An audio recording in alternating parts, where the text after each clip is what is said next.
O jornal New York Times publicou recentemente a sua lista dos 100 melhores filmes do século XXI. E sabe o que isso representa para todos nós? Absolutamente nada! Tá bom, brincadeiras à parte, mesmo essa lista não ter sido feita ali em 2100, o último ano aí do século XXI, para completar um século inteiro de cinema, essa lista representa os traumas, sentimentos e sonhos de uma humanidade que passou por incontáveis mudanças políticas, econômicas e sociais, com discursos variados, mas com premissas que remetem aos males da sociedade que vivemos hoje em dia. Mesmo com filmes de época nessa lista, essas obras específicas trazem temas do seu período que acabaram moldando a nossa sociedade atual. Então vamos dar uma olhadinha nessa lista?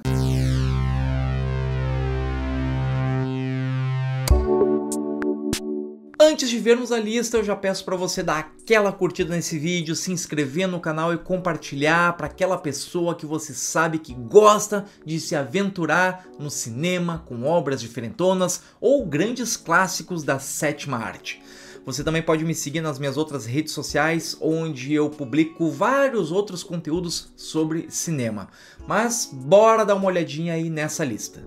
O New York Times é conhecido por fazer as suas tradicionais listas de melhores filmes, livros, álbuns musicais, dentre tantos outros para determinadas categorias. Recentemente eles também lançaram a lista dos 100 melhores livros mais importantes do século XXI, de acordo com críticos e especialistas que votam nos seus favoritos, e aí as obras são elencadas pelos votos contabilizados. Da mesma maneira que a lista dos livros, a lista de filmes contém em alguns títulos também uma breve descrição de um dos votantes, explicando o que chamou a atenção deles para aquela obra. Como é uma lista de 100 filmes, vai ficar muito longo para eu ficar falando sobre eles aqui, mesmo que brevemente, até porque eu não assisti todos os títulos ainda, mas eu vou aproveitar essa lista para me atualizar e eu indico você a fazer o mesmo também. Então eu vou reduzir esse vídeo aos 15 primeiros colocados, aproveitando a posição do único filme brasileiro elencado nessa lista. Em 15º temos Cidade de Deus, de Fernando Meirelles. O filme mostra o crescimento do crime organizado em uma das maiores favelas do Brasil sob a lente do fotógrafo Buscapé, que se vê entre um conflito entre facções e a força policial. Cidade de Deus é considerado um dos filmes brasileiros mais importantes de todos os tempos pela qualidade da sua narrativa artística e estética, levando ao mundo não só uma realidade social brasileira, como as diversas perspectivas dessa realidade por diversos personagens icônicos. O ator Chiwetel Ejiofor disse que na primeira vez que você assiste, você sente o calor, sente o suor nas costas, sente a pressão, sente as ruas. Existem tão poucos filmes que te jogam bem no meio de um ambiente com tanta precisão. Já o ator e comediante Patton Oswalt citou que há uma cena no meio de Cidade de Deus onde eles estão fazendo uma espécie de dança improvisada, e então eles colocam um Kung Fu Fighting, uma música clássica de Carl Douglas, e isso simplesmente deixa toda a multidão empolgada. Mas também é trágico, é simplesmente extraordinário. A cena é essa que se utiliza dessa música para ter uma pequena quebra de tensão crescente na trama e que traz uma sensação de pertencimento também a quem não é brasileiro. Gosto de tu pra caralho, mas não dava pra mim não, moço.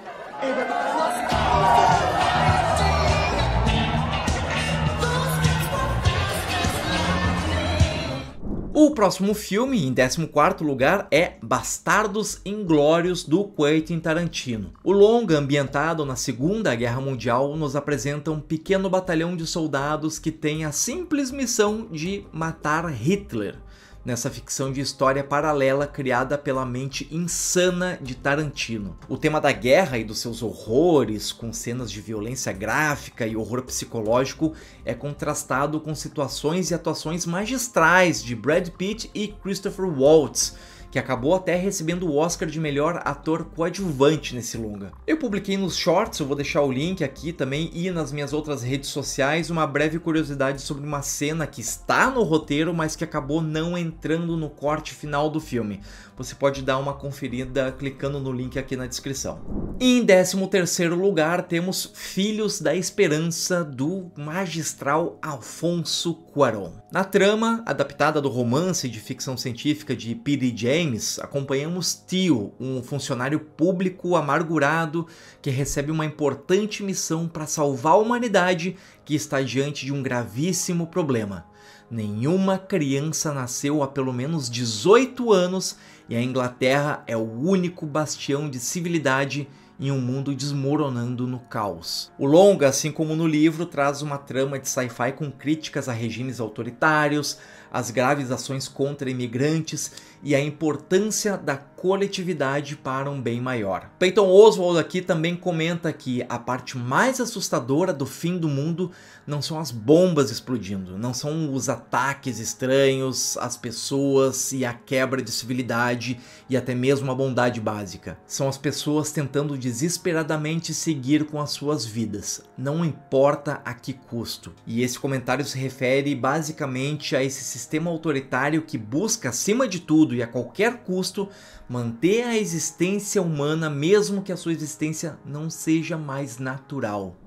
Em 12º lugar temos Zona de Interesse, de Jonathan Glazer, que retrata um breve período da família de um oficial do exército nazista responsável por comandar Auschwitz, o mais importante campo de concentração nazista na Segunda Guerra Mundial. O longa nos traz uma sensação desconfortante com os gritos agonizantes de dor e sofrimento das pessoas presas no campo de concentração que jamais os vemos, mas que contrasta com a bela imagem do jardim e da residência do oficial que trata aquela situação como comum e que cujos únicos problemas da sua vida são a relação com o trabalho, quando ele é informado que será realocado em outro lugar, e com a sua esposa que está contrariada com essa realocação porque ela está completamente satisfeita com a sua residência e não quer de maneira alguma deixar de morar lá. Zona de Interesse é uma obra primorosa que nos faz refletir não só sobre o quão importante pode ser a vida de outras pessoas diante de pequenos problemas comuns do dia a dia para certas pessoas, como também o problema de uma masculinidade frágil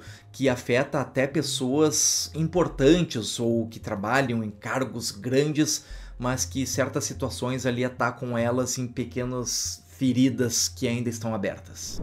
No 11º lugar temos Mad Max Estrada da Fúria, de George Miller. Nessa ficção distópica acompanhamos Max e Furiosa num mundo árido com poucos recursos que estão na mão de poucos governantes impiedosos. A trama em si não é tão revolucionária, mas o que certamente faz com que Estrada da Fúria tenha conquistado essa posição foi a maestria com que o filme foi conduzido, com uma fotografia absolutamente impecável e cenas de ação que nos deixam completamente sem ar. O escritor Denis Lehane, autor de diversos romances que chegaram a ser até adaptados para o cinema, como Shutter Island, conhecido como Ilha do Medo, ele cita que a Estrada da Fúria tem as maiores sequências de ação já filmadas. E aquelas 2 estrelas, quero dizer, você tem um filme que quase não tem diálogos, então eles tiveram que escalar 2 pessoas que você nunca consegue tirar os olhos. E eles conseguiram. Se referindo ali ao Tom Hardy como Max e a impecável Charlize Theron como Furiosa, que literalmente faz o seu papel como uma verdadeira protagonista do filme. Chegando no top 10 temos A Rede Social, de David Fincher. O longa retrata a controversa criação do Facebook por Mark Zuckerberg, mostrando a gênese de uma realidade que vivemos hoje, da objetificação de corpos e a compulsividade por reconhecimento e status nas redes sociais. David Fincher ali ele consegue retratar magistralmente como uma crise de um playboy rico pode moldar a sociedade que vivemos. O ator Simu Liu cita que, diria para assistir Rede Social se você quiser ver como é um filme perfeito. Bom, eu acho um pouco forte aí dizer que o filme é perfeito, mas de fato é um filme impecável nessa temática que nos faz ter revertérios tamanha essa depravação da mente perturbada como a de Mark Zuckerberg. E olha o que está acontecendo nos Estados Unidos hoje em dia, hein? Eita! Em nono colocado temos A Viagem de Chihiro, de Hayao Miyazaki, que mostra a viagem de uma menininha ao mundo mágico para salvar os seus pais, que se transformaram em porcos. Em sua jornada, Chihiro faz novos amigos e aprende os valores da amizade e da humildade. Esse definitivamente é um dos filmes mais belos do Miyazaki, do estúdio Ghibli, que venceu o Oscar de melhor animação em 2003. O ator John Turturro disse que é um filme para qualquer criança que já perdeu os pais em uma loja de departamentos ou em uma multidão. É um frio na barriga. É um dos filmes favoritos da minha filha. Há muitas coisas que você tem que assistir quando é pai. E é muito interessante descobrir algo com eles ao mesmo tempo. E essa é uma das belezas, não só da Viagem de Chihiro, como de praticamente todas as obras do estúdio Ghibli e de Hayao Miyazaki, onde o público de todas as idades descobre coisas novas e maravilhosas a cada filme assistido.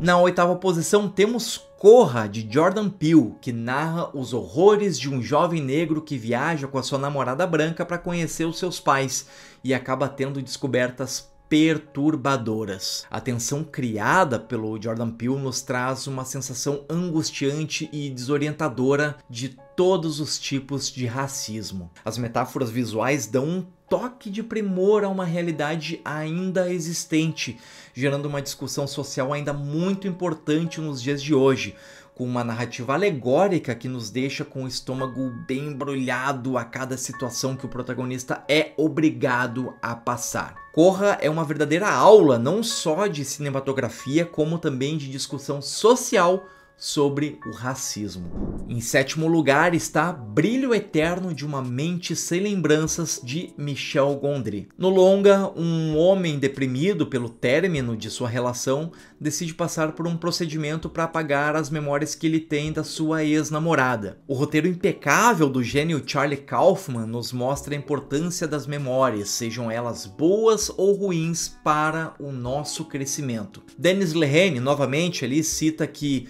Brilho Eterno é realmente esperto, profundamente emocionante e é divertido. Você pode ter esses três elementos, o que é raro. É muito sobre como o amor encontra um caminho. E não digo isso de forma como um cartão postal ensolarado, digo isso de uma forma bagunçada, às vezes destrutiva, às vezes autodestrutiva. Acredito que essa fala do Lehane explica muito bem o sentimento passado por esse belíssimo filme. O sexto colocado dessa lista é Onde os Fracos Não Têm Vez, dos irmãos Joel e Ethan Coen. Nesse faroeste contemporâneo, um caçador encontra uma maleta cheia de dinheiro, que é perseguido por um assassino implacável que, por sua vez, é procurado por um destemido xerife. Adaptado do livro homônimo de Cormac McCarthy, a trama é típica dos irmãos Coen, que colocam personagens e situações ao acaso, fazendo superar essas situações das maneiras mais imprevisíveis possíveis. E destaco aqui também a atuação do Javier Bardem como psicopata Anton Chigurh, que, segundo especialistas, é a atuação de um maníaco homicida mais realista já existente no cinema. O ator Brian Cox cita que o longa é Os Irmãos Coen no seu ápice. Eles são audaciosos, estão sempre ultrapassando os limites, com um personagem incrível interpretado por Javier Bardem. Para quem curte um faroeste mais desconstruído, Onde os Fracos Não Têm Vez é uma indicação perfeita de um filme perfeito para esse gênero. Em quinto lugar está Moonlight, Sobre a Luz do Luar, de Barry Jenkins. Nesse drama emocionante, acompanhamos as fases da vida de Chiron, nas dificuldades que ele enfrenta no processo de reconhecimento da sua própria identidade e sexualidade, e o abuso físico e emocional que recebe ao longo da vida. É um longa delicado e visceral que explora uma triste e paradoxalmente bela vida de um homem negro gay em diversos momentos da sua vida. A atriz Danielle Deadwiller diz que a ternura e a juventude da masculinidade negra foi lindamente transmitida. Barry capturou a quietude e até mesmo a solidão no ambiente íntimo. Azul é realmente a cor quente. Ele capturou isso visualmente, bem como o espaço do coração. Já o próprio diretor Barry Jenkins se diz perceber que o filme tem sido como um portal para as pessoas na sua adolescência terem um melhor entendimento de si mesmas ou de como o mundo as entende ou não as entende. Não me ocorreu que o filme teria a vida que teve. Eu pensei que estávamos apenas fazendo essa peça de arte realmente legal. E que peça de arte, meu amigo, que peça. Moonlight consegue ser tanto um soco no estômago como um abraço amigo quente e aconchegante que todos nós precisamos de vez em quando. Nosso quarto colocado é Amor à Flor da Pele, de Wong Kar-wai. A trama conta a história de dois vizinhos que descobrem que seus cônjuges estão os traindo, mas à medida que passam tempo juntos, acabam desenvolvendo sentimentos um pelo outro. O longa, com o roteiro do próprio Wong Kar-wai, traz um elegante drama romântico que mostra como boas relações podem florescer diante de situações trágicas. Wong Kar-wai imprime um roteiro simples com uma fotografia impecável e atuações sublimes que nos passam os sentimentos dos personagens com simples olhares e simples gestos. A cineasta Sofia Coppola cita que o que realmente a impressionou foi que fosse possível fazer filmes dessa maneira, como um meio poético que não precisa explicar tudo.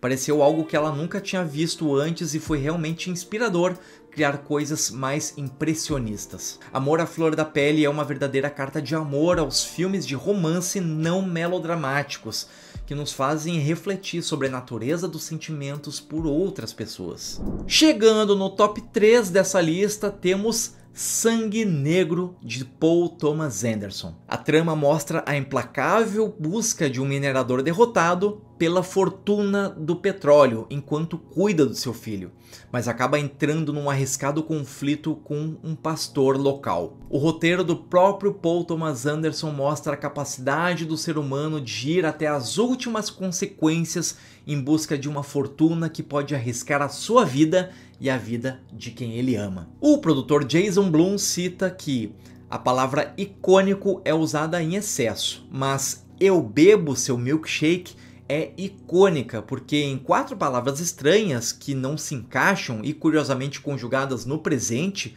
ela realmente resume Daniel. Eu amo esse filme, mesmo que eu ache que de alguma maneira ele me odeia. E aqui ele se refere não só ao roteiro, como também à atuação magistral do Daniel Day-Lewis, que lhe rendeu o cobiçado Oscar de melhor ator na premiação de 2008.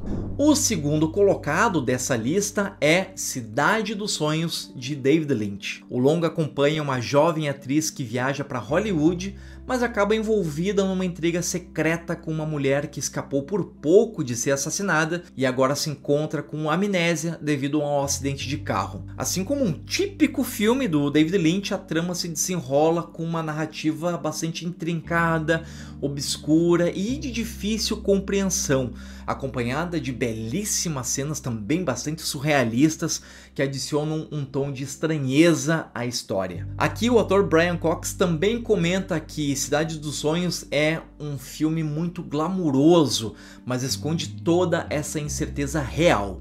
Também é um filme meio implacável, porque o David Lynch tem essa visão da humanidade, que é um pouco crítica, digamos assim, citando essa visão paradoxalmente otimista e pessimista da humanidade, representado na trama e nas ações dos personagens. Como eu disse, é um filme meio complicado de entender, mas que não deixa de ser belo e maravilhoso. E finalmente chegamos ao topo da lista dos melhores filmes do século XXI, de acordo com a New York Times, com o premiadíssimo Parasita, de Bong Joon-ho. A trama acompanha uma família de classe baixa sul-coreana que vê a oportunidade de se aproveitar de uma família de classe alta num país com uma grave disparidade social. Eu comentei sobre Parasita num vídeo que eu lancei aqui recentemente no canal sobre a nova onda do cinema sul-coreano. Você pode conferir o vídeo no link que está aqui na descrição, onde eu cito que o Parasita é o resultado de anos de investimento na cultura cinematográfica sul-coreana. Vencedor de simplesmente 4 Oscars, o longa retrata a realidade da Coreia do Sul com relação às graves diferenças sociais e as dificuldades de famílias de classes mais baixas de conseguirem sobreviver com um mínimo sob um olhar de indiferença das classes mais altas e do próprio governo. E essa foi a lista dos 15 melhores filmes do século XXI de acordo com a New York Times, todos eles nos trazendo temas que abordam tanto situações políticas e sociais, como também a psique humana, como o amor, sentimentos reprimidos e a importância do desenvolvimento humano em questão emocional e afetiva para as nossas vidas. Se você gostou dessa lista, aproveita para curtir esse vídeo, comentar o que achou da lista e quais filmes dessa lista que você já viu. Você pode também comentar qual filme você acha que faltou nessa lista, que inclusive eu deixei o link, né, da lista completa aqui na descrição desse vídeo também. E não deixe também de compartilhar esse vídeo, se inscrever no canal para você estar sempre por dentro sobre o maravilhoso mundo do cinema, e aproveita também para me seguir nas minhas outras redes sociais, onde eu também compartilho vários outros conteúdos sobre a maravilhosa sétima arte. Muito obrigado por assistir até aqui e até mais.